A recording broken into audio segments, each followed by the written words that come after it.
اعوذ باللہ من الشیطان الرجیم بسم اللہ الرحمن الرحیم۔ بچوں السلام علیکم ورحمۃ اللہ وبرکاتہ۔ امید کرتا ہوں کہ آپ سب خیریت سے ہوں گے اور اچھے طریقے سے لیسن جو ہیں وہ سن رہے ہوں گے اور یاد کر رہے ہوں گے۔ بچوں آج کا ہمارا جو سبق ہے وہ ہے نون ساکن اور تنوین کے قواعد ہیں۔ نون ساکن کیا ہے پہلے وہ سمجھ لیں۔ نون ساکن کا مطلب ہے کہ جس نون کے اوپر جزم آ جاتی ہے نا، میں نے پیچھے بتایا تھا جزم والے حروف ساکن حروف کہلاتے ہیں، ٹھیک ہوئی بات۔ ایسے ہی تنوین کا مطلب کیا ہے کہ دو زبر دو زیر یا دو پیش، یہ تنوین کہلاتے ہیں۔ تو ان کے قواعد 4 ہیں۔ نمبر 1 اظہار، اخفاء، اقلاب اور ادغام، یہ 4 اس کے قواعد ہیں نون ساکن اور تنوین کے، ٹھیک ہے جی۔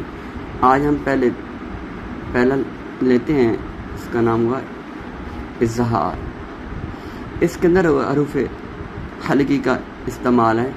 اگر نون ساکن سے آگے والا حرف حلقی میں سے، یعنی کون سے حروف حلقی، حمزہ ہا، عین ہا، غین خا میں سے کوئی آ جائے تو پھر وہاں پر اظہار کرتے ہیں۔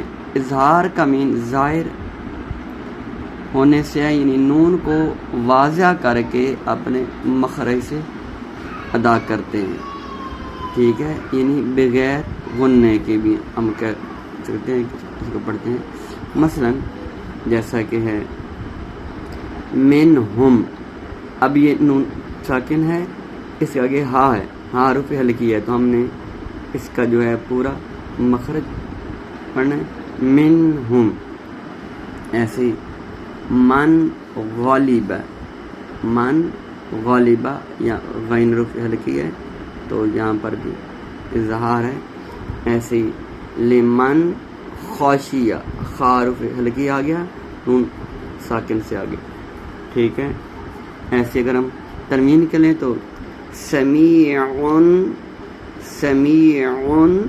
تنوین آ گیا، آگے عین حرف حلقی آ گیا، سمیعن علیم، ٹھیک ہو گیا۔ ایسے ہی علیمن، تو یہ حرف جو ہے تنوین سے آگے حرف آگے حلقی ہا، علیمن حکیما، ٹھیک ہو گیا جی۔ ایسے ہی آتے ہم دوسرا جو قاعدہ ہے وہ ہے اخفاء کا ہے۔ وہ کیا ہے جی؟ اخفاء۔ اخفاء کا مطلب خفیہ سے ہوتا ہے، یعنی چھپا کر پڑھنا، خفیہ کر کے۔ اگر نون ساکن یا تنوین سے آگے حروف حلقی نہ ہو، یا یرملون، جو آپ نے میں نے کل بتایا تھے یرملون اور حروف حلقی ان میں سے نہ ہو، باقی اس کے علاوہ کوئی اور حرف آ جائے تو پھر وہاں پر ہم اخفاء کریں گے، یعنی اس کو نون کو ہم نے واضح مخرج سے نہیں پڑھنا بلکہ خفیہ کر کے پڑھنا ہے تنوین نون کو، ٹھیک ہے۔ اس میں پڑھتے ہوئے کئی صاحبان جو قاری ہیں وہ یہ کہتے ہیں کہ غنہ کرتے ہیں۔ غنہ بھی ورڈ ٹھیک ہے، لیکن غننے میں اور اخفاء میں تھوڑا سا فرق ہوتا ہے، وہ میں فرق آگے جا کر بتاؤں گا کہ غننے اور اخفاء میں فرق کیا ہوتا ہے، ٹھیک ہے۔ تو یعنی کچھ لوگ یہ کہتے ہیں کہ ہم اس کو غنہ کر کے پڑھتے ہیں، لیکن غننے میں تھوڑا سا فرق ہے، تو ہم نے اس کو اخفاء بولنا ہے، اخفاء کر کے پڑھنا ہے۔ کیسے؟ ابھی دیکھیں، یہ ان ہے، نون ہو گیا اور تم، اب نون سے آگے تا آ گیا، تا حرف حلقی نہیں ہے، نہ یرملون ہے، تو ہم نے اس کو کیسے پڑھنا ہے؟ نون کو خفیہ کرنا ہے، اخفاء کرنا ہے، تو تم زبان کو رول کرنا ہے اور اوپر جو والے ثنایا علیہ ہیں اوپر والے دانتوں کے اندر کی طرف زبان کو رول کرنا ہے آپ نے، ٹھیک ہے؟ یعنی تم، اس کو ان تم نہیں پڑھنا بلکہ تم، ایسے ہی کن، یہ نون ساکن تھا کہ تعارف حلقی نہیں ہے تو تم، ٹھیک ہے؟ تم